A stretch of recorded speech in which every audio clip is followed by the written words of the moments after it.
Ramli, Ketua Kamar Dagang Industri Sumatera Utara, Bapak Firsal Dida Mutiara, Bapak Ekonomi Prasetyo SHM, Profesor Dr. Haji Ahmad M. Ramli, SHMH FCB ARB, Bapak Insinyur Tohar Suhartono, IP MT ACPE, Asian Chartered Professional Engineer.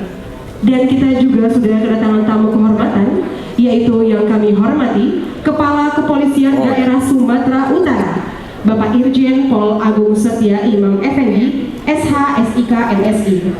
Ketua dan pengurus BANI se-Indonesia meliputi Surabaya, Bandung, Bali, Nusa Tenggara, Pontianak, Palembang, dan Jambi.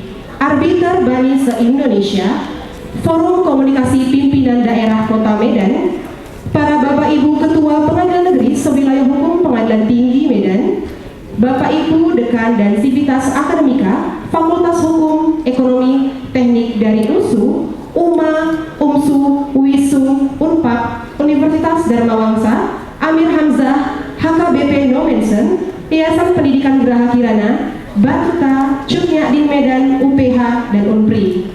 Dan Ketua Organisasi dan Asosiasi Pengusaha Provinsi Sumatera Utara, pimpinan holding perusahaan BUMN atau yang mewakili, dan hadirin serta tamu undangan yang berbahagia.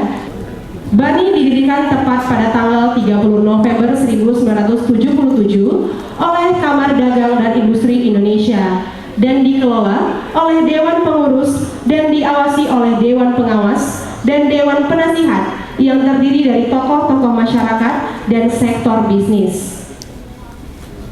Dengan status sebagai organisasi arbitrase Indonesia pertama dan terkemuka di tingkat nasional maupun internasional, dan dengan pengalaman lebih dari 4 dekade, kini BANI telah memiliki lebih dari 160 arbiter profesional yang berlatar belakang dari berbagai profesi dan keahlian, baik berkebangsaan Indonesia maupun asing. Dan pada kesempatan kali ini, izinkan kami, BANI Medan, sebagai tuan rumah yang telah dipercaya, mengucapkan terima kasih atas kepercayaan yang telah diberikan. Dan ketika kami dipercaya, kami akan selalu melakukan yang terbaik, karena amanah tidak akan pernah jatuh ke pundak yang salah. Seminar Nasional BANI merupakan salah satu dari rangkaian acara perayaan Hari Ulang Tahun BANI ke-46 tahun di Indonesia. Rangkaian acara dimulai dengan pelaksanaan Seminar Nasional BANI, dilanjutkan dengan University Lecture dan Rakornas BANI. Sebelum acara puncak pada hari ini, BANI Medan telah melaksanakan seminar serta sosialisasi ke beberapa perguruan tinggi di Sumatera Utara.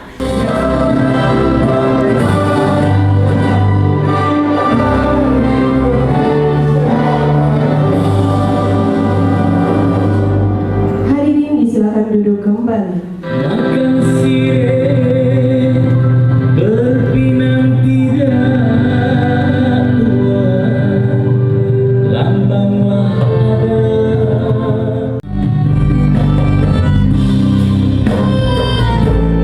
Makanlah sirih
Swastiastu, Namo Buddhaya, salam sejahtera dan selamat pagi bagi kita semua.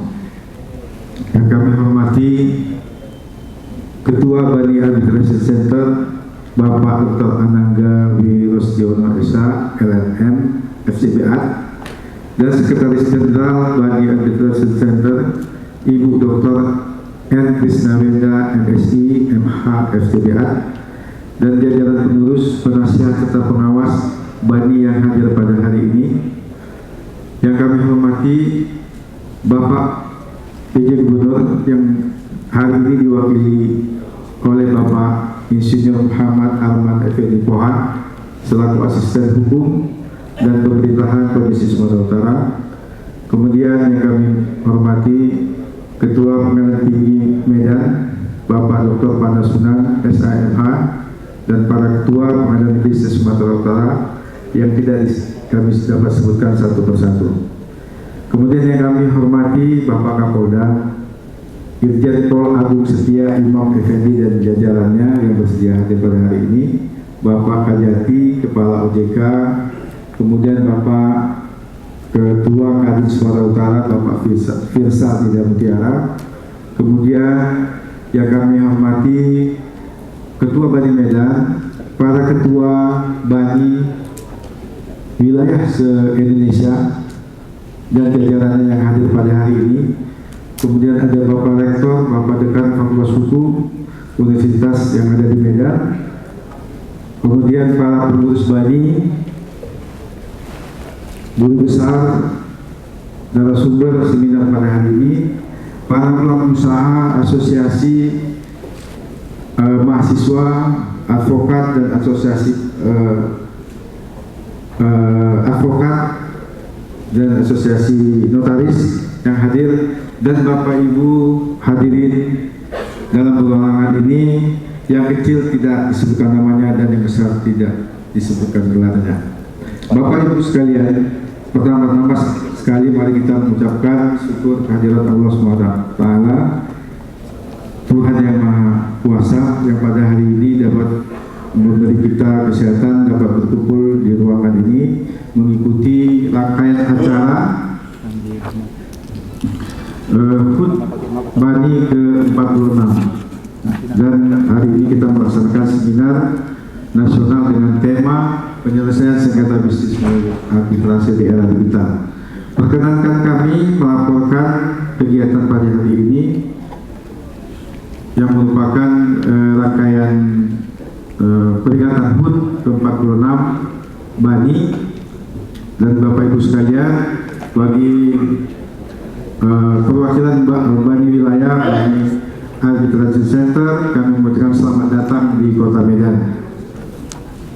Bapak Ibu sekalian, bahwa pada hari ini kita membicarakan suatu hal yang bagi Bani juga bukan merupakan hal baru, yaitu di era digitalisasi bahwa Bani sudah mempersiapkan diri menyambut era digital. Jadi kami berharap nanti para narasumber dapat memberikan pencerahannya. Para narasumber kita juga nanti ada beberapa orang, kita speaknya Bapak Dr. Panasunan Arahap, KBD Medan, kemudian ada Bapak narasumber lainnya yaitu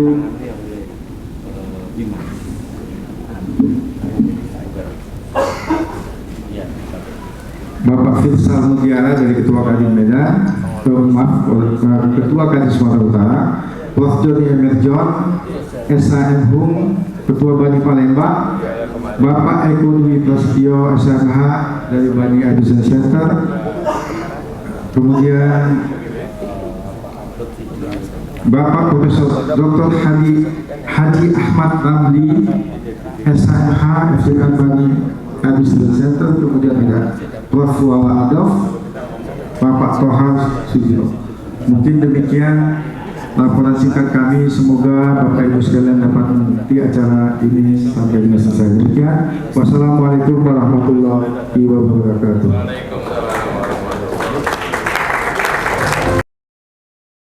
Bismillahirrahmanirrahim. Assalamualaikum warahmatullahi wabarakatuh.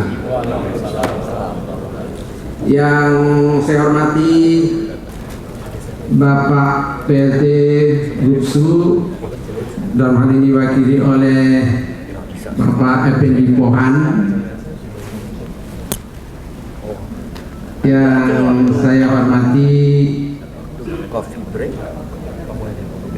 Dewan Pengawas Bani Profesor Dr. Muhammad Saleh SMH FCI,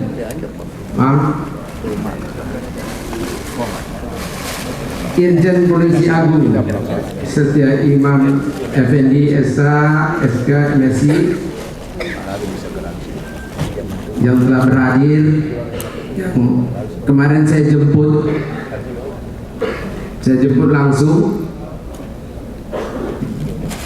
dan saya mohon kepada beliau, dan beliau punya kesempatan itu, kami berbahagia semua hadir nampaknya para petinggi Sumatera Utara ini.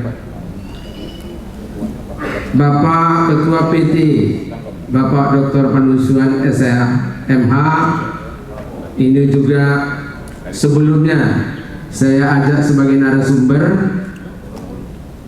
bersama saya di UMA bersama Pak Rektor.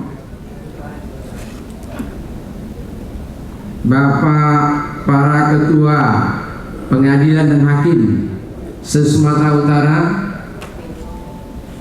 yang hadir pada hari ini, yang berkaitan dengan arbitrase nantinya.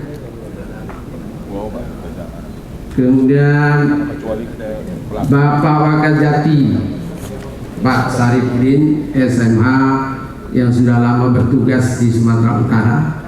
Wakajatinya baru tapi bertugasnya sudah lama, berganti-ganti posisi. Bapak Ketua Kadin, Pak Firsa Dinda Mutiara sudah hadir. Kemudian Pak Rektor, ini Pak Rektor khusus menitip salam sama saya. Beliau seharusnya hadir, tapi ini hari rapat MWA di Jakarta, jadi beliau pagi sudah berangkat. Titip salam beliau kepada kita semuanya. Para rektor di lingkungan Undes di Sumatera Utara, para narasumber hadir ini, Prof. Ramli ini salah satu dirjen. Prof. Ramli sudah hadir. Saya senang. Prof. Joni dari Palembang yang akan sebagai narasumber, dan narasumber lainnya sudah hadir dengan kita. Para arbiter Bani seluruh Indonesia yang punya kesempatan hadir pada hari ini, dan guru besar dari Universitas Indonesia, Universitas Erlangga, dari Bandung, dari Palembang, nah hadir untuk merayakan ulang tahun Bani ke-46 dan seminar ini. Kemudian para pelaku usaha, mahasiswa, para advokat, kemudian profesi lainnya yang hadir. Bapak Ibu Dekan Sivitas Akademika Fakultas Hukum ini di lingkungan Sumatera Utara banyak hadir di sini, dan Fakultas Ekonomi, bahkan teknik juga hadir. Ingin tahu dia bagaimana proses arbitrase ini. Kemudian pimpinan holding perusahaan BUMN, BUMD atau yang mewakilinya. Bapak Ibu sekalian, pertama sekali mari kita mengucapkan syukur kepada Allah Subhanahu wa taala. Tuhan Yang Maha Esa, pada pagi menjelang siang hari ini kita bisa berkumpul di ruang Hotel Marriott ini dalam rangka merayakan hari ulang tahun BANI ke-46, dan selanjutnya diikuti seminar arbitrase nasional dengan tema penyelesaian sengketa bisnis melalui arbitrase di era digital. Nah, perlu saya sampaikan bahwa kegiatan seperti ini adalah kegiatan untuk kedua kalinya. Pertama, kami dipercaya oleh BANI pada tahun 2015. Pada waktu itu ibunda kami masih hidup, almarhum Profesor Dr. Mariam Darus. Sekarang beberapa bulan lalu beliau telah tiada, tadi kita doakan bersama. Nah, perlu juga saya sampaikan kepada kita semua bahwa penyelesaian masalah perdagangan trade ini, persoalan bisnis lewat arbitrase, yaitu ruangnya non litigasi, sudah eksis sejak zaman kolonial. Nah, kalau Fakultas Hukum tak asing ini berbicara tentang RV, RBG, HIR, ini satu landasan hukum yang kuat. Tetapi sejak zaman reformasi kita sudah punya undang-undang arbitrase dan APS tersendiri, yaitu Undang-Undang 30 1999. Dan ini di kalangan para pelaku usaha, di kalangan non akademik ini masih belum membumi. Kalau bahasa kita belum war al-akhir, ini belum membumi. Jadi kita ini ingin membumikan dalam ulang tahun ini. Nah, kemudian kalau di kalangan akademik ini udah masuk kurikulum, tetapi dalam seminar hari ini kita punya tema bahwa proses penyelesaian arbitrase mulai dari administrasi persidangan sampai dengan putusan bukan saja dilakukan secara manual, tetapi juga secara elektronik lewat persidangan-persidangan digital. Kalau saya ketik ambil tanda petik ini, from manual to digital or to digital atmosphere. Nah, ruang ini memberikan satu manfaat efisiensi efektif yang besar kepada kita semua dalam mencari keadilan. Bahwa keadilan dalam ruang litigasi, ini Pak Betty ada, dan ruang non litigasi ini agak berbeda. Ruang non litigasi keadilannya adalah keadilan win-win solution dan litigasi win-loss. Paradigma ini berbeda keadilannya. Saya petik sedikit tentang pandangan Profesor Presiap.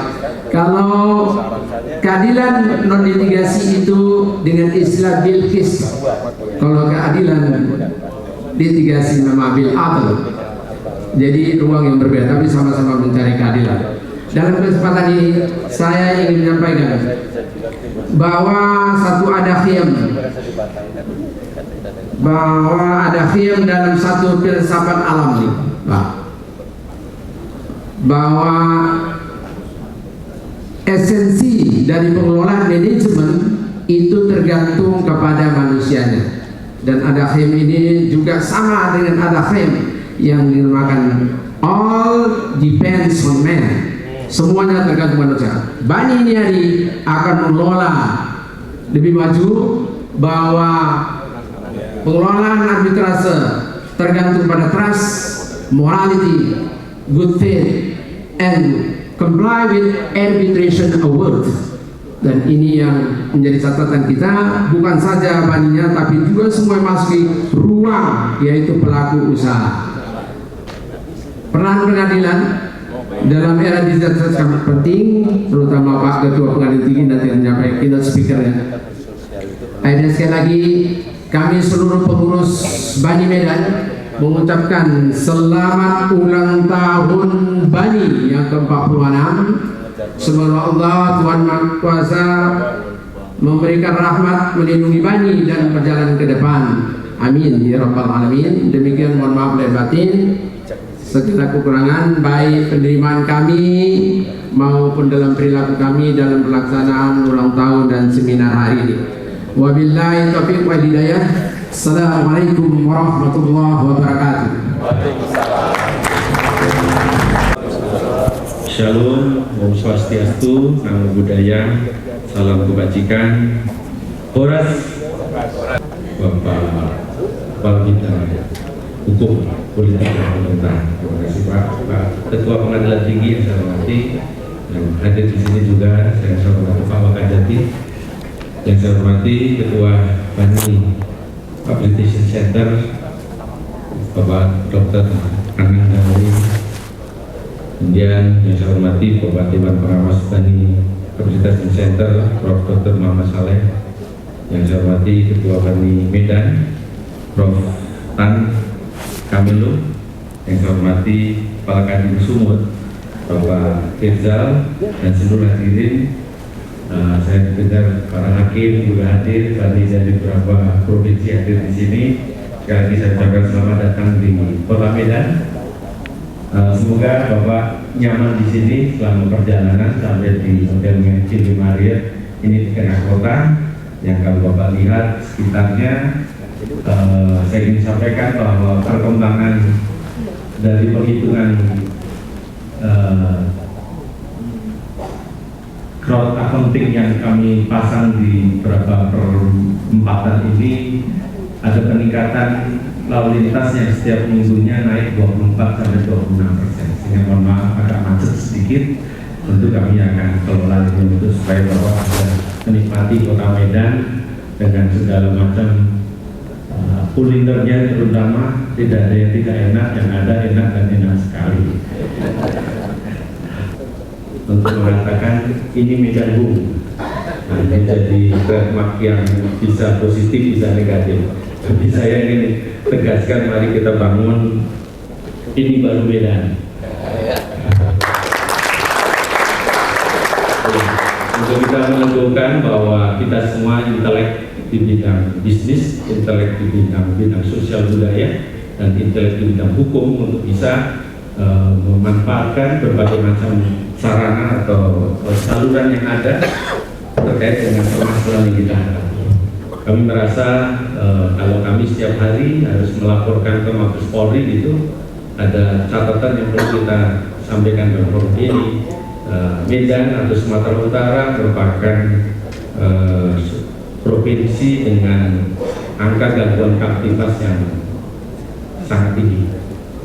Setiap hari kami menemukan mayat yang biasanya itu di sungai, kami temukan itu harus setiap hari. Dan tentu ini menjadi problem bagi kita semua untuk kita melihat bahwa ada dinamika sosial yang perlu kita kelola. Tapi kita juga lihat bahwa Medan itu menjadi tumpuan bagi banyak pihak, menjadi barometer bagi demokrasi, menjadi barometer bagi sosial budaya dan ekonomi. Jadi tentu satu sisi yang dua-duanya harus kita kelola. Kami berharap bahwa melalui pengelolaan kamtipas yang baik, kita bisa salurkan berbagai macam persoalan di tengah-tengah masyarakat kita. Kita menghadapi angka kejahatan dengan kekerasan pada tubuh, kekerasan pada nyawa itu cukup tinggi. Tentu ini menjadi hal yang harus kita perbaiki ke depan. Melalui bapak-bapak semuanya, dinamika semuanya itu akan bisa diidentifikasi bahwa bidang ekonomi menjadi hal yang penting untuk kita kelola. Saluran persoalan di bidang ekonomi harus kita pilih yang terbaik. Ada saluran arbitrase, ada saluran pengadilan, ada saluran restorasi justice, ada saluran yang lain yang bisa kita peroleh. Dan saya juga berharap kita semuanya menata kembali dan memperbaiki hal yang masih kurang baik di kita. kita malah melihat bagaimana cara kerja kita harus terus kita perbaiki dari waktu ke waktu. Apa yang disebut dengan mafia itu begitu pintarnya mereka, tentu harus dikalahkan dengan orang-orang yang pintar juga, dengan cara-cara yang pintar. Tentu kita tidak akan membiarkan bagaimana mafia bekerja mencapai tujuannya kemudian mengabaikan sistem yang ada. Kita pasti memahami bahwa negara dan kita semuanya dalam forum-forum yang seperti ini akan menguatkan, akan memberikan sandaran bagi masyarakat dalam berbagai penyelesaian persoalan. Dan saya juga berharap pada kesempatan ini untuk kita semuanya bisa terus melihat bagaimana peran Bani untuk bisa menjadi alternatif dalam berbagai macam penyelesaian persoalan bisnis. Saya rasa ini yang bisa saya sampaikan. Semoga kita semua, Bapak Ibu semuanya bisa menikmati Kota Medan. Kalau Bapak ke Parapat akan lebih nikmat lagi karena di sana lebih dingin, kemudian ada Danau Toba yang seperti laut dan banyak keindahan yang lain. Selamat menikmati. Durian Ucok juga masih banyak, Mas, silakan dinikmati. Sekian, terima kasih. Wassalamualaikum warahmatullahi wabarakatuh. Selanjutnya, pemberian plakat dari Ketua Bani WN kepada Profesor Muhammad Sarek.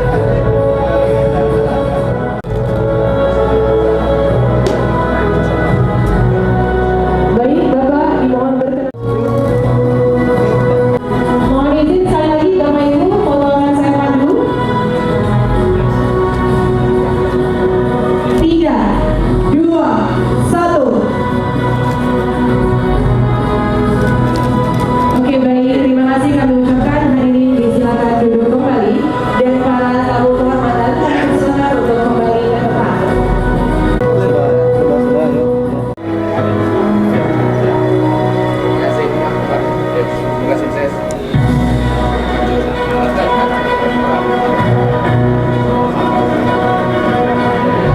Terima kasih kepada Bapak Kapolri.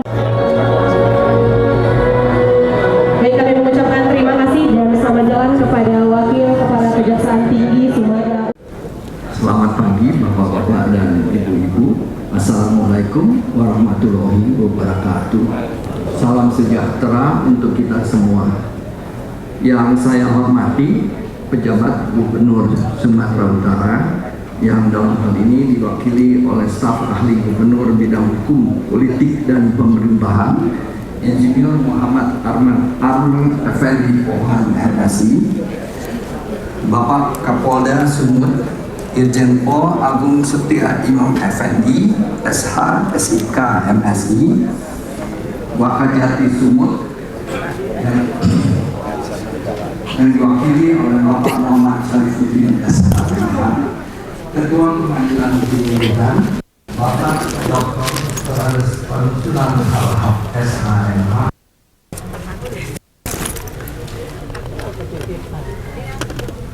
Pengadilan Tinggi Medan, Ketua Pengadilan Negeri Sewilayah Hukum Pengadilan Tinggi Medan, Ketua Kadin Bapak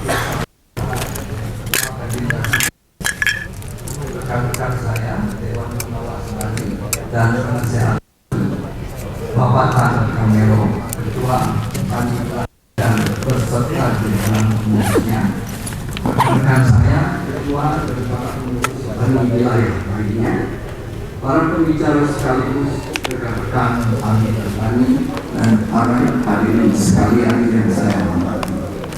Puji syukur kepada Allah yang telah memberikan kesehatan bagi kita semua. Udah lama. Pertama-tama, Awak saya tukang koda. mengucapkan terima kasih pada Bapak-Bapak dan Ibu Iya, boleh. untuk berkenan hadir dalam acara peringatan HUT ke-46 tahun. Peringatan HUT ini kami adakan setiap tahun di kota yang berbeda-beda, di mana Bani wilayah berada. Pada tahun ini kami menyelenggarakannya di Medan bersama-sama dengan kepengurusan Bani wilayah Medan.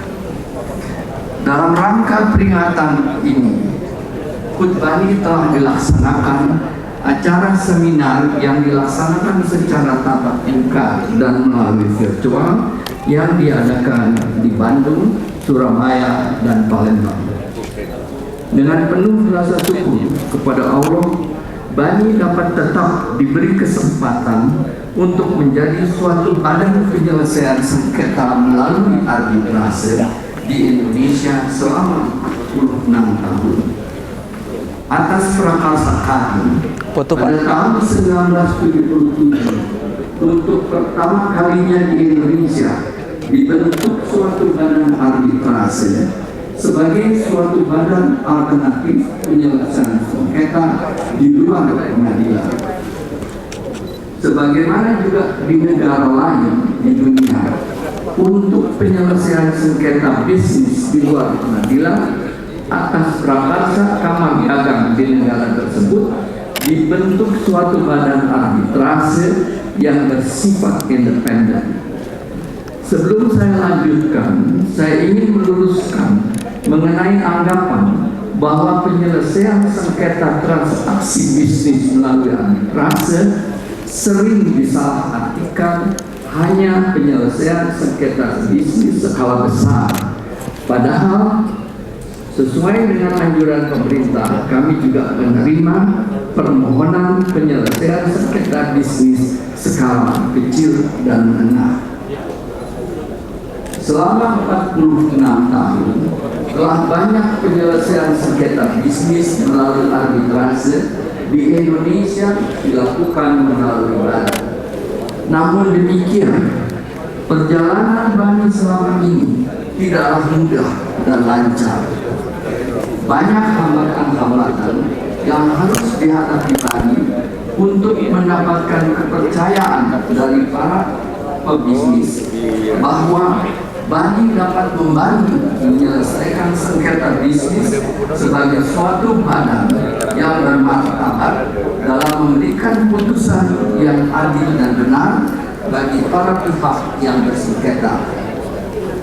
Sejak tahun 2015, Bani harus terus berjuang mempertahankan eksistensinya dan melawan pihak-pihak yang ingin menjatuhkan Bani.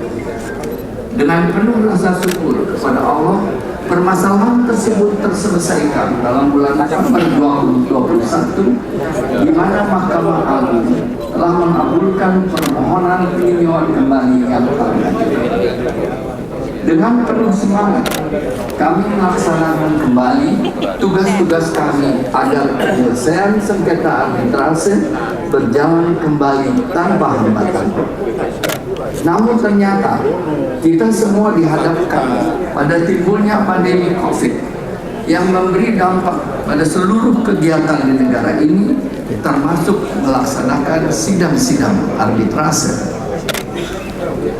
Dalam menghadapi masa pandemi COVID yang sudah berlangsung 1 tahun lebih, kami harus mengambil tindakan-tindakan untuk menyelaraskan dengan kondisi pandemi ini agar sidang-sidang arbitrase melalui Bani tetap dapat terlaksana. Agar dapat terus berlangsungnya sidang-sidang arbitrase dalam masa pandemi, kami memberikan pilihan kepada para pihak untuk mengadakan sidang secara tatap muka atau secara virtual. Untuk hal mana kami telah membuat protokol sidang faktual dan protokol virtual. Bila mana akan diadakan sidang faktual, maka diperlakukan protokol kesehatan. Dan di samping itu juga jumlah orang yang dapat hadir dalam persidangan dibatasi hanya 10 orang. Dalam hal para pihak menghendaki sidang secara virtual, maka persidangan tersebut harus disetujui bersama oleh para pihak dan majelis arbiternya. Tahu aja Bang, view yang bagus. Yang terpenting dalam sidang virtual bahwa setiap pihak yang berada terpisah-pisah bertanggung jawab untuk memegang prinsip kerahasiaan arbitrase. Tingkat kepercayaan dan itikat baik yang tinggi harus dipegang. Walaupun pandemi sudah berlalu, namun ternyata persidangan secara virtual tetap diminati dan dapat menghemat biaya persidangan. Sekali lagi. Karenanya kami telah mengeluarkan peraturan dari izin foto Bu. Beracara persidangan secara virtual. Untuk masa yang akan datang, kami akan terus berusaha keras untuk menjaga martabatnya menjadi suatu badan arbitrase yang terpercaya dan mempunyai kredibilitas di tingkat nasional dan internasional. Sebagai suatu badan arbitrase, BANI akan selalu menyelaraskan dan menyesuaikan aturan dan prosedur berarbitrase sesuai dengan yang berlaku secara universal. Kami akan mengembangkan dan selalu tata cara dan tata laksana sidang arbitrase di masa yang akan datang. Selain untuk kepentingan arbitrase internasional, namun juga di dalam negeri untuk memudahkan para arbiter yang berada di berbagai daerah dapat menyelenggarakan sidang arbitrase. Dengan kemajuan negara kita di dunia, BANI bertekad untuk menjadi tempat yang terpercaya berarbitrase dalam penyelesaian sengketa bisnis melebihi badan arbitrase lainnya di dunia. Kami selalu berpartisipasi dan bekerja sama dengan pemerintah dan juga dengan badan arbitrase asing agar selalu selaras dengan perkembangan penyelesaian nasional dan internasional. Di samping itu, BANI selalu aktif dalam masyarakat arbitrase internasional. Hal ini dibuktikan dengan keterlibatan BANI sebagai anggota pendiri dari Asia Pacific Regional Arbitration Group (APRA) dan Regional Arbitrator Institute Forum (RAIF). BANI juga merupakan anggota dari International Council for Commercial Arbitration (ICCA). Untuk mengembangkan pendidikan arbitrase dan alternatif penyelesaian sengketa lainnya, BANI memprakarsai berdirinya Institut Arbitrase Indonesia (IARI) yang bergerak di bidang pelatihan arbitrase. Di samping itu, BANI juga memprakarsai berdirinya International Mediation and Arbitration Center (IMEC) yang bergerak di bidang pelatihan mediasi yang terakreditasi oleh Mahkamah Agung, sekaligus sebagai center untuk mediasi serta arbitrase untuk small claim. BANI telah menjadi partner erat pemerintah dalam berbagai kegiatan mengenai arbitrase dan pembangunan di Indonesia. Sepanjang tahun 2023, BANI telah berperan aktif dalam kegiatan agenda pemerintah, kementerian dan lembaga negara. Satu, pembahasan draft final RUU Hukum Perdata Internasional di bawah Dirjen Administrasi Hukum Umum Kementerian Hukum dan HAM. Kedua, konsultasi arbitrase internasional oleh Kementerian Pertahanan. Ketiga, BANI diundang sebagai narasumber dari Bappenas dalam pembahasan rencana jangka panjang pemerintah di bidang penyelesaian sengketa. Keempat, undangan dari Kemenkumham kepada BANI sebagai peserta aktif dalam pertemuan Asian African Legal Cooperation (AALCO) di Bali, dan BANI juga telah bertindak sebagai stakeholder dalam pengisian Business Ready World Bank 2023 atas undangan Kementerian Investasi. BANI telah bertindak sebagai stakeholder dalam penyelesaian sengketa UMKM atas undangan Menteri Koperasi dan Usaha Kecil pada tahun 2023. Dalam kegiatan dan kerjasama internasional, BANI selalu aktif dan menjadi pembicara, narasumber maupun peserta aktif dalam kegiatan lembaga-lembaga internasional seperti lembaga APEC, Asia Pacific Economic Cooperation, BANI berperan aktif dan bertindak sebagai narasumber dalam pembahasan APEC Online Dispute Resolution. Dalam hal ini, BANI diundang sebagai narasumber oleh Menko Perekonomian.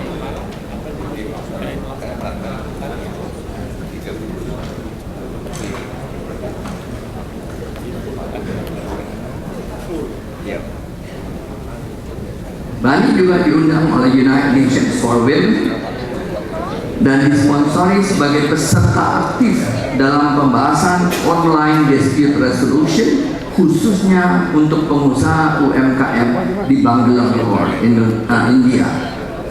Juga International Bar Association telah mengumumkan BANI diminta oleh IBA sebagai lembaga arbitrase yang diminta masukannya dalam pembahasan amandemen terhadap IBA Rules on Conflicts of Interest of Arbitrator. UNCITRAL, United Nations Commission on International Trade Law, BANI telah pula diminta menjadi delegasi pemerintah RI di dalam pembahasan ketentuan mengenai dispute resolution dalam perundingan UNCITRAL mengenai ISDS reform di Vienna, Austria.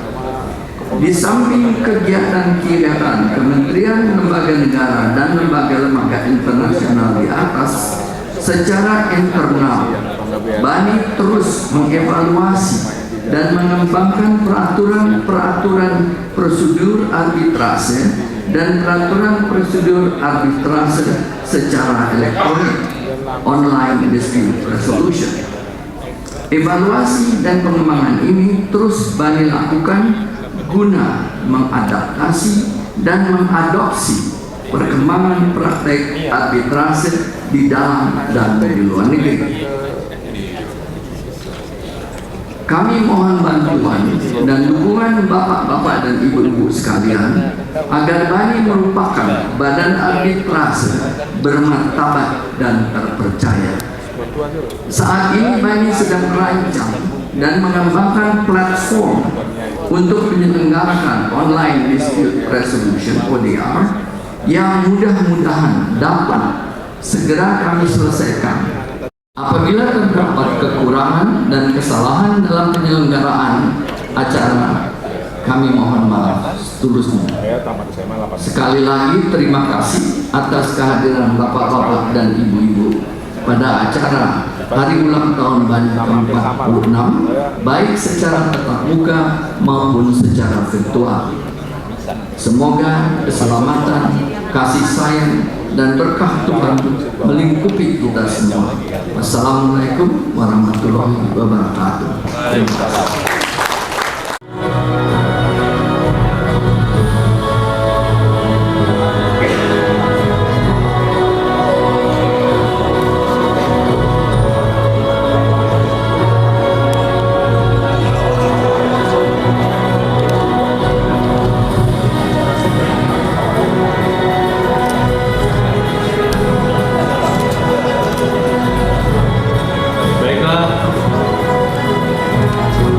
Saya panggilkan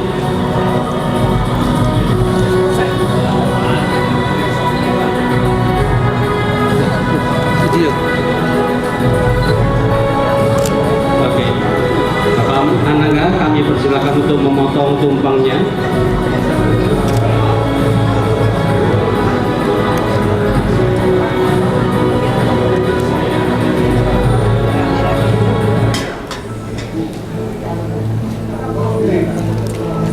Dengan mengucapkan Bismillahirrahmanirrahim, kita Bapak Ketua BANI memotong tumpengnya.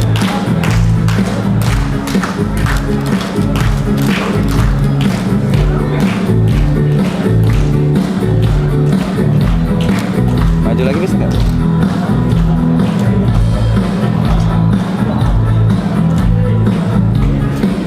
Bisa, maju ya.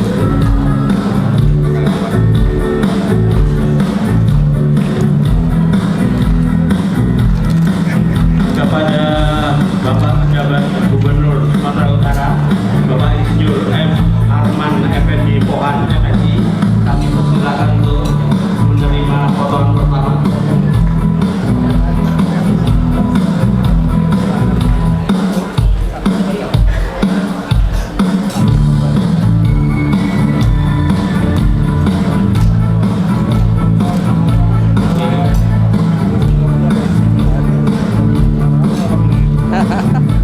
Bang. Dulu, Bang. Di tempat Pak. Silakan berdiri di tempat Pak. Yang kedua, kami panggilkan Ketua Pengadilan Tinggi Sumatera Utara yang mulia Dr. Andes Nusunan Harahap SHMH.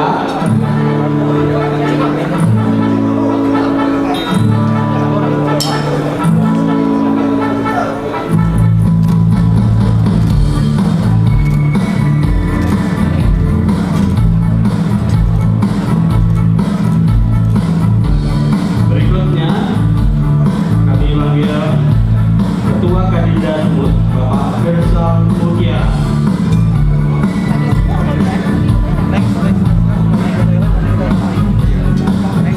Dan berikutnya kami panggilkan Bapak Irwan Rahmadi.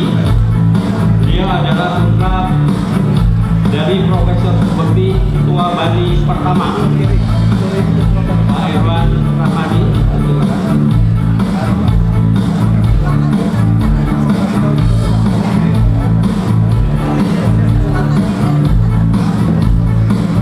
Di layar kita bisa melihat foto dari Bapak Profesor Subekti Esa.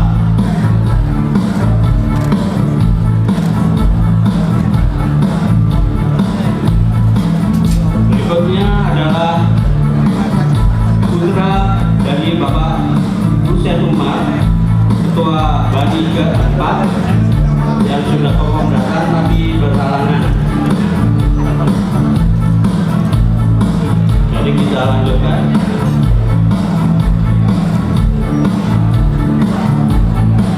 Yang berikutnya adalah Bapak Profesor Muhammad Saleh sebagai Dewan Pengawas Bani.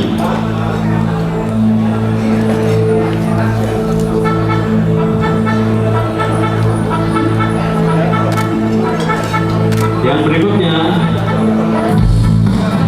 kita panggil, kita undang Bapak Agus Kartasasmita sebagai penasihat Bani.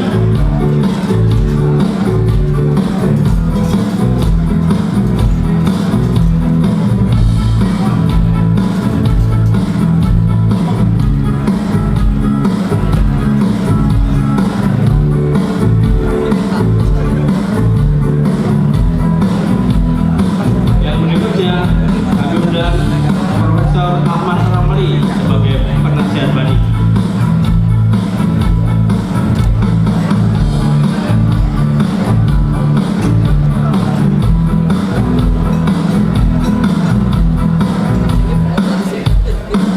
Yang berikutnya kami undang Profesor Dr. Haji Tan Kamilo, MSFCAB, Ketua Bani Medan yang didirikan pada tahun 1980. Berikutnya kami undang Ibu Hajah Harti Mota Kasran, SHFCBAB, Ketua Bani Surabaya. Ibu Harti ini Bani Surabaya didirikan pada tahun 1981.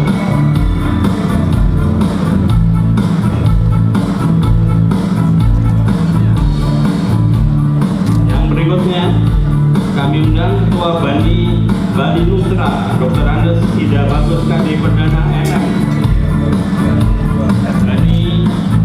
Bani Nusra didirikan pada tahun 2002.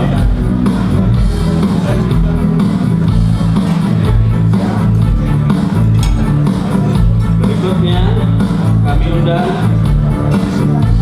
Bapak Dr. Haji Jafar Siddiq, SHMH, MKN, MC, MIA, Ketua Bani Bandung, didirikan pada tahun 2003.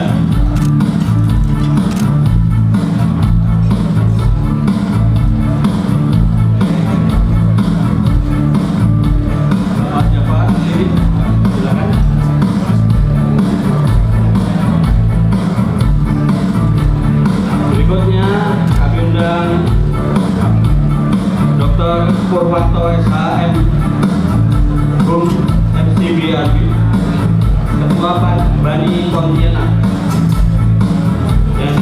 tahun 2004.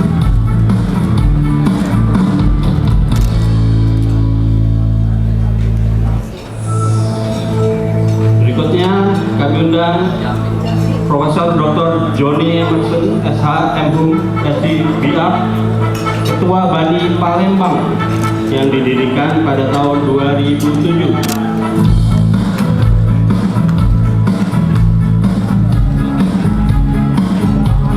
Yang berikutnya kami undang Insinyur Haji Khairul Akbar MMH, Ketua Bani Jambi yang didirikan pada tahun 2012.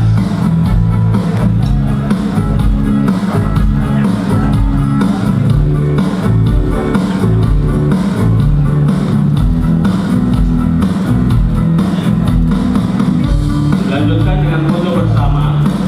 Mohon fotografer dapat membantu atur posisi.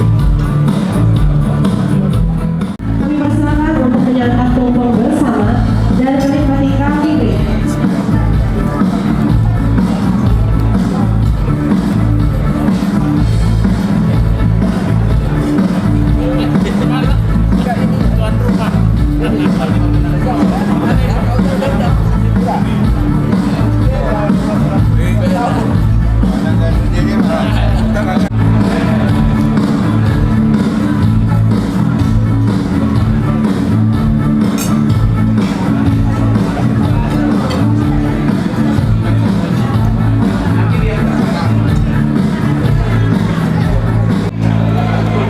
Mana gimbalannya itu?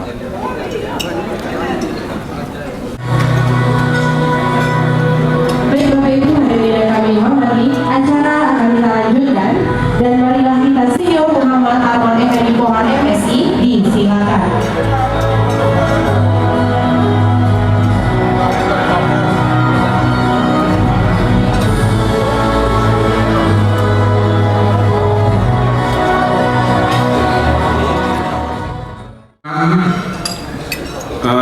Seharusnya Pak Dr. Hasanuddin, PJ Gubernur Sumatera Utara, hadir bersama kita siang hari ini, tapi dengan kesibukan beliau yang sama, di waktu yang sama kepada saya ditugaskan untuk mewakili beliau pada acara ini.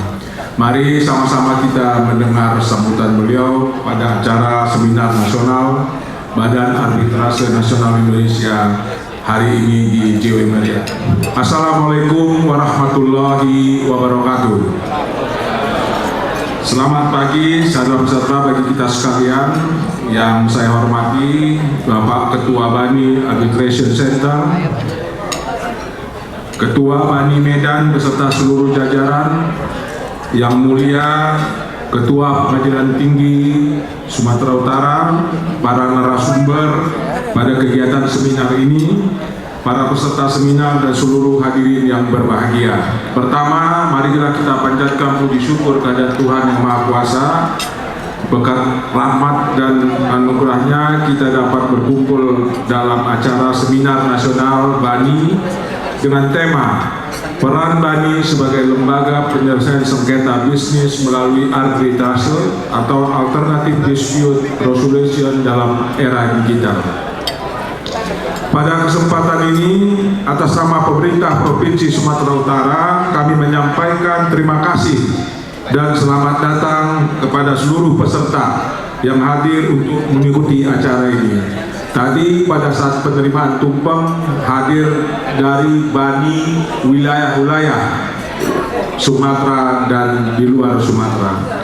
Demikian juga kepada narasumber, kami menyampaikan apresiasi dan kesediaannya menjadi narasumber sehingga kegiatan ini dapat berjalan dengan baik. Hadirin yang berbahagia, pengembangan penyelesaian sengketa alternatif di Indonesia merupakan hal tepat karena selaras dengan budaya masyarakat Indonesia di mana pola penyelesaian sengketa dengan pendekatan musyawarah mufakat telah lama dilakukan. Tetapi ada faktor yang menjadi penghambat penyelesaian sengketa alternatif, yaitu kurangnya tenaga arbiter yang terampil.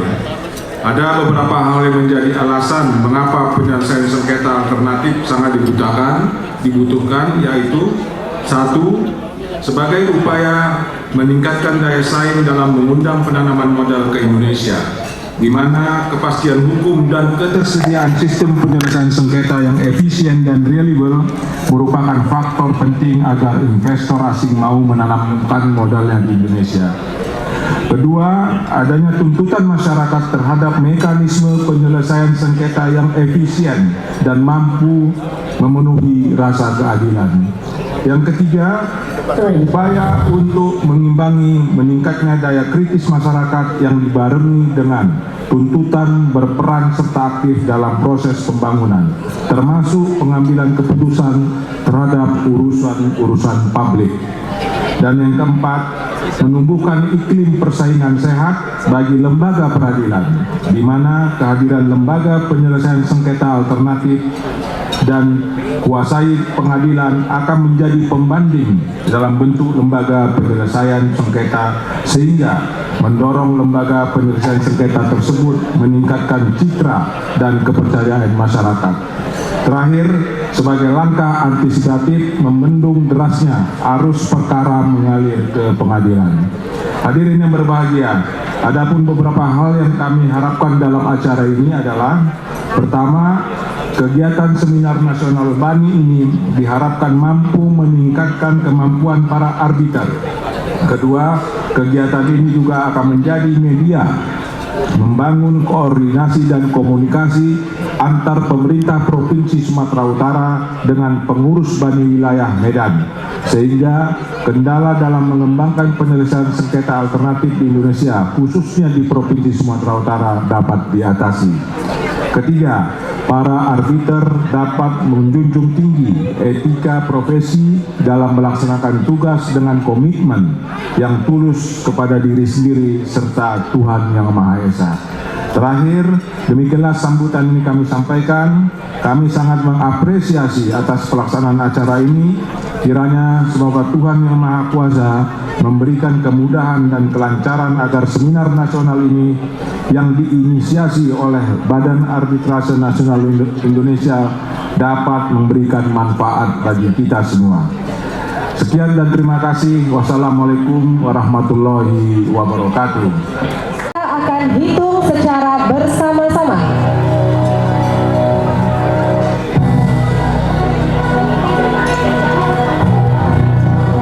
Oke, baik Bapak, tahan dulu, kita lihat ke depan semua dan kami minta Bapak Ibu untuk bersama-sama menghitung.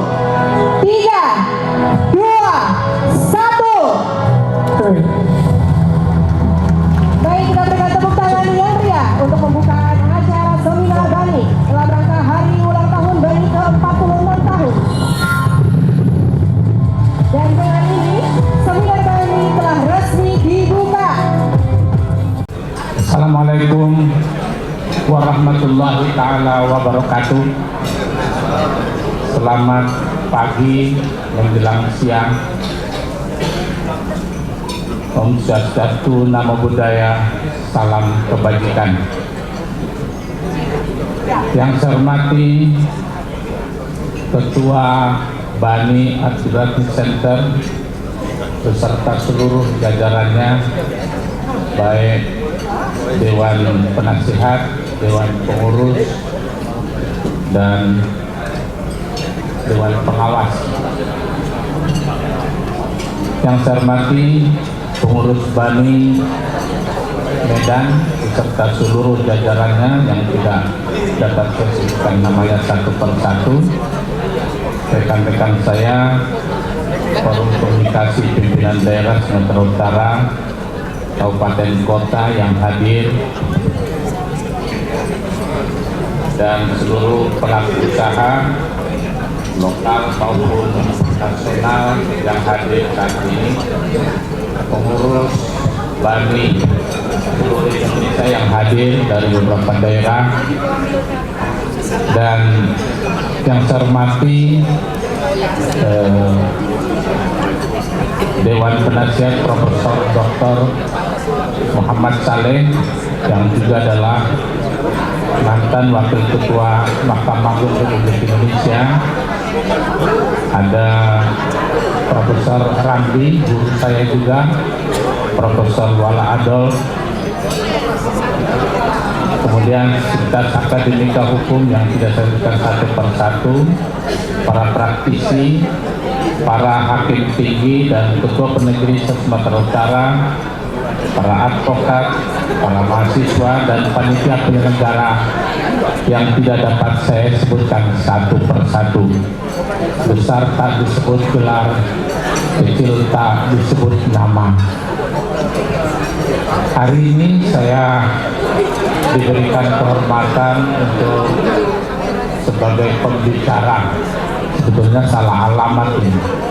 Saya bicara di hadapan guru-guru saya yang mulia, namun tak ada salahnya untuk sekedar mengisi acara ini yang sudah dikemas sedemikian rupa bagusnya. Mudah-mudahan ulang tahun ke-46 ini memberi manfaat untuk masyarakat, bangsa, dan negara. Saya bukan seorang dosen, saya praktisi, jadi saya tidak bisa berbicara soal banyak teori. Saya berangkat dari pengalaman. Ada dua mazhab mengenai sikap pengadilan terhadap arbitrase khususnya Bali. Sebelum Undang-Undang 30 tahun 99, di mana pengadilan itu mempunyai dua sikap.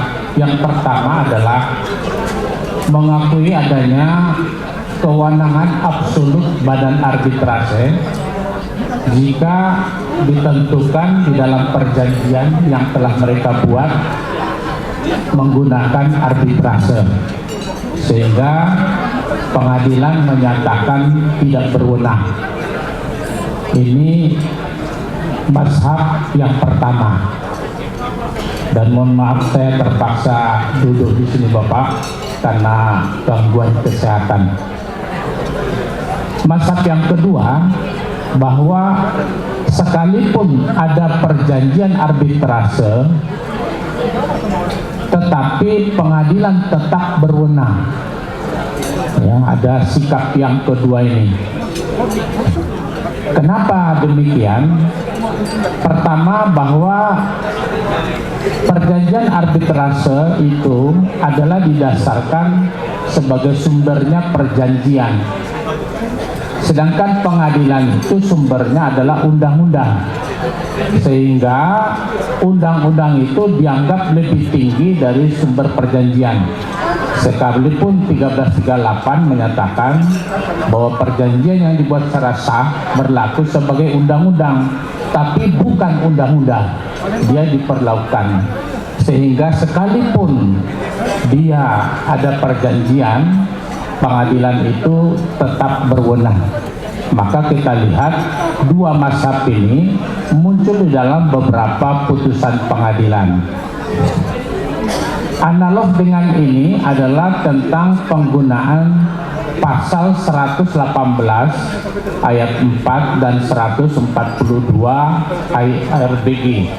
AIR dan RBG. Di dalam pasal 118 ayat 4 itu dikatakan bahwa boleh memilih suatu peradilan yang disepakati, choice of court atau choice of law. Jika dia bersepakat, dia boleh memilih pengadilan, misalnya kalau ada sengketa diputus di Pengadilan Negeri Medan, padahal mereka ada di Lubuk Pakam. Pengadilan terhadap sikap ini juga sama. Ada hakim yang strict kepada perjanjian karena mereka sudah buat perjanjian. Tapi ada juga hakim yang tetap menerima gugatan di tempat tergugat, yaitu 119 ayat 1 atau 142 ayat 1. Kenapa? Karena sumbernya undang-undang yang menyatakan bahwa di tempat tergugat. Adapun ayat keempat yang menyatakan ada kontrak itu bersumber pada perjanjian. Karena mereka menganggap bahwa undang-undang itu lebih tinggi dari perjanjian. Itulah awal mulanya. Kemudian kita lihat di dalam undang-undang lahirlah, yaitu pasal 3 lahir pasal 3, pengadilan negeri tidak berwenang mengadili sengketa para pihak yang telah terikat pada perjanjian arbitrase. Lahirlah pasal ini untuk memberikan pedoman bagi hakim. Anda itu tidak berwenang, tapi rupanya ini nggak cukup. Melarangan seperti ini nggak cukup.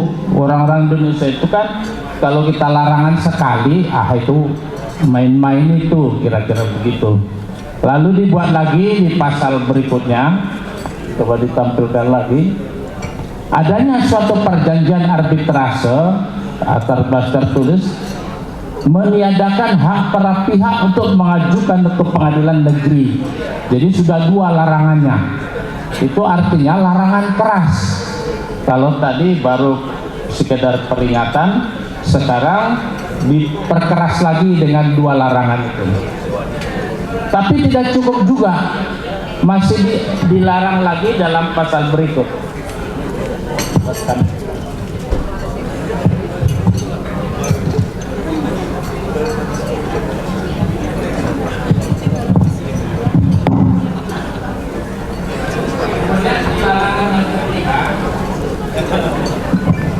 Pengadilan negeri wajib menolak dan tidak akan campur tangan di dalam suatu penyelesaian sengketa yang telah ditetapkan melalui arbitrase, kecuali yang ditentukan oleh undang-undang.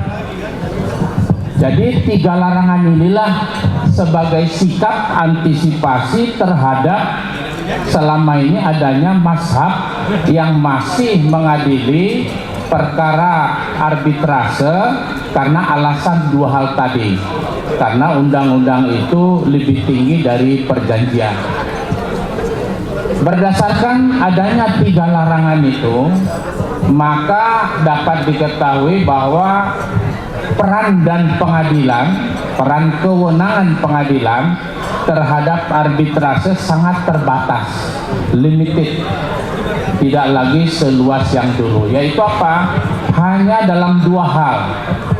Pertama, sebelum proses arbitrase ada 7, yaitu termasuk pengadilan negeri yang berwenang. Dalam pasal 1 ayat 4, yaitu pengadilan negeri di tempat tinggal tergugat, atau sama dengan pasal 118 ayat 1 atau 142 ayat 1 untuk penegasan. Jadi pengadilan yang berwenang arbitrase adalah pengadilan negeri di tempat tinggal tergugat, tidak ada lagi yang lain. Yang kedua adalah mengenai pengangkatan arbitrer, ya, arbiter baik tunggal maupun ketiga dalam hal ada perbedaan pendapat untuk mengurangi kebuntuan. Ada lagi pengunduran diri arbiter dan hak ingkar dan tuntutan hak ingkar. Itu saja yang diatur kewenangan pengadilan terhadap arbitrase sebelum proses arbitrase berlangsung. Kewenangan yang kedua yaitu sesudah proses arbitrase atau pasca putusan. Ada 7.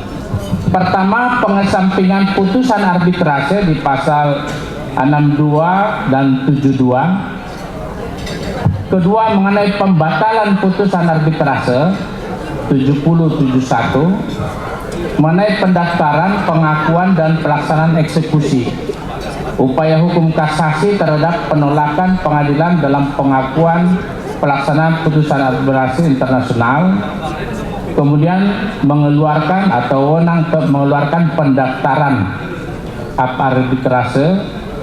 Kemudian mengenai kewenangan KPN untuk memeriksa terlebih dahulu apakah putusan arbitrase dapat dilaksanakan atau tidak. Yang terakhir mengenai biaya yang berhubungan dengan pendaftaran. Jadi tidak ada wewenang lain lagi yang diberikan oleh Undang-Undang Arbitrase kepada pengadilan negeri.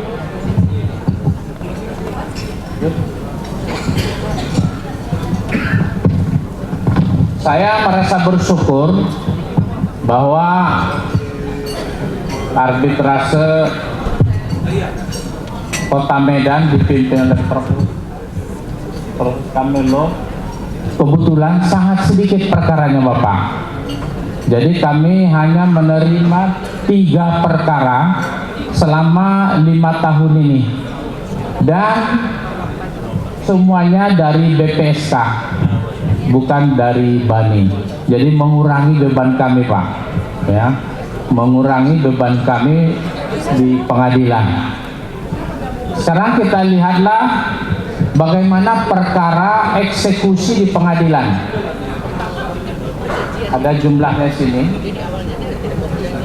Kami dalam setahun ini kami ada 599. Sisa awal masuk 228, sehingga jumlah beban kami 821 eksekusi seluruh pengadilan negeri se-Sumatera Utara.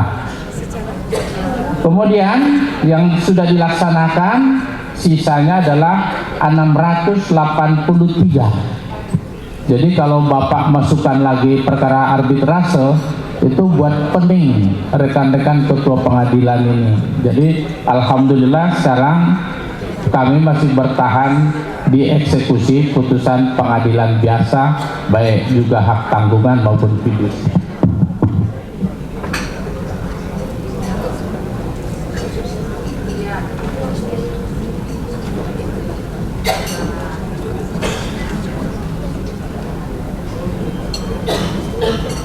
Bapak sekalian, dengan adanya Undang-Undang 30 tahun 99 yang mengatur beberapa hal mengenai arbitrase, baik pendaftaran sampai pelaksanaan putusan, pembatalan, maka sejatinya tidak ada masalah lagi soal arbitrase, karena hukum kita sudah lengkap secara normatif, dan undang-undang ini juga sudah mencabut ketentuan-ketentuan lama bidang arbitrase.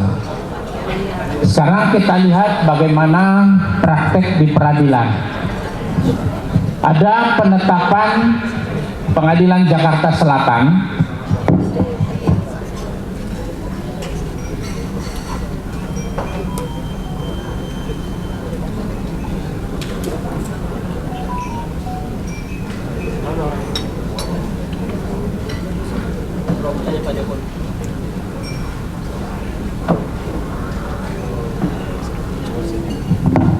Penetapan Jakarta Selatan Pengadilan nomor 270 PDT P 2009 untuk putusan kasasi Mahkamah Agung 396 dan putusan PK 166. Apa itu? Ada putusan arbitrase yang dirasakan tidak puas oleh para pihak, kemudian dia mengajukan pembatalan ke Pengadilan Jakarta Selatan, bukan berdasar pasal 70 atau 71, tapi dia menggunakan pasal 54-57, di mana putusan arbitrase itu harus diputus setelah 30 hari acara ditutup. Rupanya majelis arbitrase ini memutus setelah lebih dari 30 hari. Ya, itu alasan pembatalannya. Yang kedua, di mana dalam pasal 57 wajib mencantumkan identitas dari arbitrer, tetapi di situ dicantumkan tidak secara lengkap. Sikap pengadilan akhirnya mengabulkan pembatalan terhadap putusan arbitrase. Jadi berarti ada alasan lain yang digunakan pengadilan untuk menggunakan pembatalan putusan arbitrase. Lalu diajukan kasasi, kemudian dibatalkan, juga PK, dan mungkin yang mulia Bapak Pak Saleh ini adalah karya Pak Saleh ya, yang kemudian membatalkan putusan PN Jakarta Selatan. Oleh karena itu muncullah asas bahwa tidak boleh dilakukan pembatalan arbitrase kecuali terhadap pasal berdasarkan pasal 70 atau 71. Yang kedua adalah putusan MK nomor 15 yang juga tidak puas terhadap putusan arbitrase, yang kemudian dia mengajukan judicial review ke MK mengenai pasal 70 bagian penjelasan dengan pasal 70 yang tidak kosinkron. Di dalam pasal 70 ada 3 hal yang bisa membatalkan putusan arbitrase. Tetapi dalam penjelasannya mengatakan harus ada putusan pengadilan di bidang pidananya.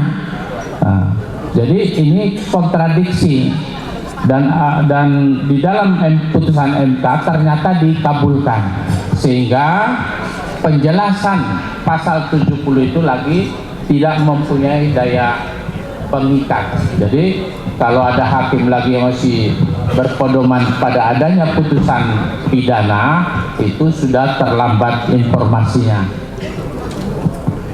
Sekedar contoh lagi adalah putusan PN Jakarta Pusat yang terkenal, yang menurut Pak Huala Adol mendapatkan sorotan dari dunia internasional.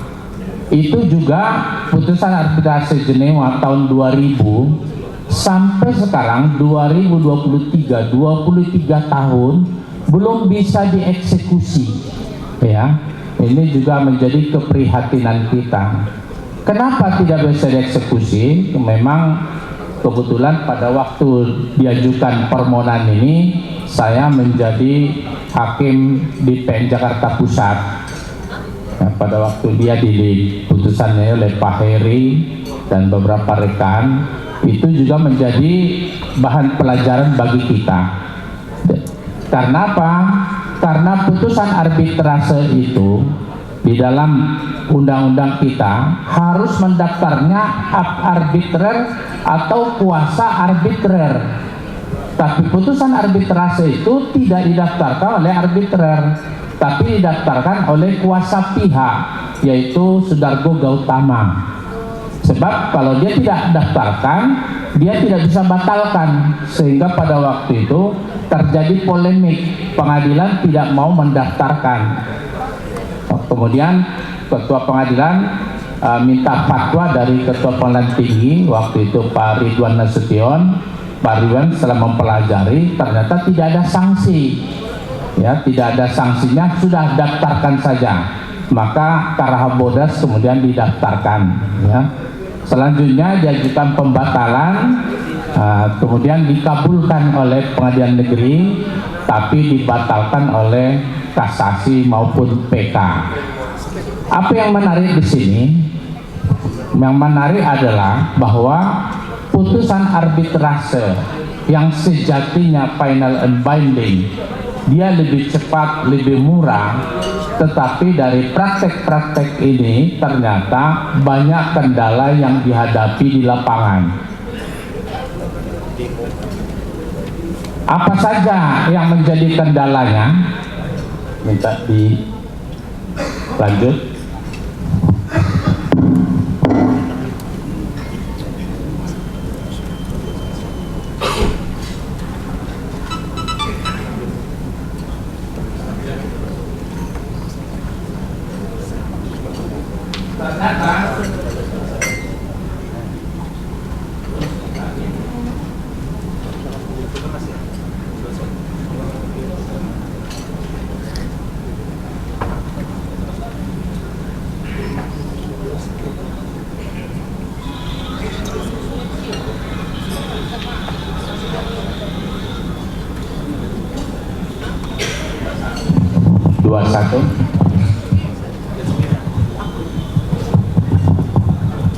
Ya.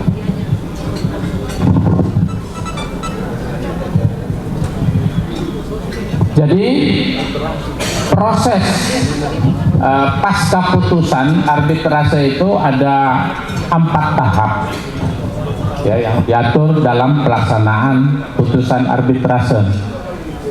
Pertama kita sebut dengan tahapan penyerahan dan pendaftaran dalam istilah undang-undang. Kalau kami namanya proses meregister putusan yang telah dijatuhkan oleh putusan arbitrase. Di dalam istilah lama kita sebut mendeponir atau mendeposit putusan. Itu merupakan wewenang dari panitra.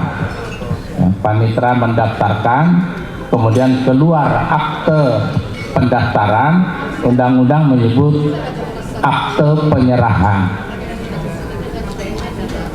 Tahap yang kedua adalah tahapan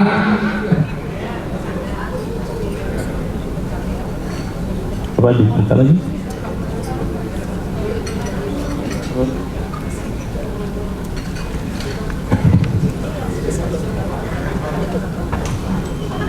Dua-dua. Ya, ada 4 tahapan yang wajib dilalui dalam hal putusan arbitrase tidak dilaksanakan oleh para pihak. Pertama, tahap penyerahan dan pendaftaran ini wajib. Artinya kalau tidak didaftarkan maka tidak dapat dilaksanakan putusan arbitrase. Waktu yang diberikan adalah 30 hari paling lama. Pertanyaannya, Pak, kalau lewat gimana, Pak? Kalau dilihat secara normatif berarti tidak bisa dilaksanakan, ya. Yang kedua adalah permohonan pelaksanaan putusan. Permohonan itu adalah bukti bahwa debitur, termohon, pihak yang kalah tidak mau melaksanakan putusan. Jadi pengadilan tidak mungkin melaksanakan putusan tanpa ada permohonan. Jadi permohonan itu wajib, boleh tertulis, boleh lisan. Tahap ketiga adalah perintah pelaksanaan eksekusi. Kita sebut dulu eksekuatur, ya. Kalau dia memenuhi syarat, kemudian lalu dilaksanakan oleh ketua pengadilan disebut dengan eksekuatur. Baru tahap pelaksanaan putusan atau eksekusi, baik unmoney, basis eksekusi maupun penyerahan barang atau lelang penjualan di muka umum atau lelang.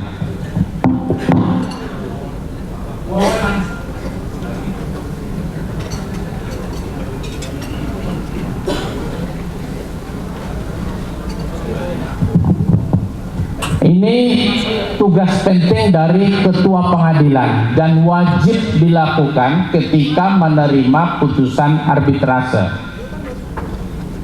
Kalau ini tidak memenuhi syarat, maka putusan arbitrase itu tidak boleh dilaksanakan, ya. Yang pertama adalah ketua pengadilan menilai apakah putusan memenuhi syarat apa tidak. Artinya apakah termasuk bidang perdagangan.